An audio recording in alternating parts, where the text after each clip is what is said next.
and welcome to the Avantis. I'm going to talk about something simple, which is show files and scenes. If you go to Utility and you go to the Memory tab, this is where you save and load your show files. Your show file is kind of the all-encompassing file that your scenes will live in. An important thing to remember is if you want to save your data, which I know you do, you're going to need to save your scenes and the show file that holds the scenes. So I've got a file I've been using a bunch here, Eric CM, that's the Cashman template, Eric CM1. I could recall it, which I'm not going to do to keep the video short. But once it's loaded, if I made some changes, I could overwrite it, or I could store it in a new location, or I could delete it, or rename it, or do whatever. I could also use some of the more advanced features and copy a file to a thumb drive.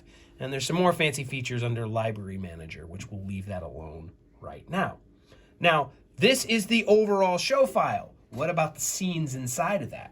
Go to the Scenes button, and you can have many different scenes. Maybe you have every song on a scene, or maybe you have multiple bands in the same show file. So maybe you have different scenes or different parts of the song. So you can easily create a part of the song where the faders move this way and that way. And this particular show file has a couple scenes already created.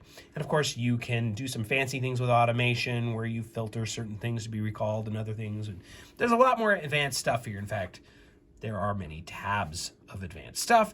But the important thing you need to know right now is that store your show file. When you're done with your mix, you're done with your assignment, store the scene and then go to Utility and then go to Show Manager and store your file. You got to store in two places or your data will get lost and you'll be sad.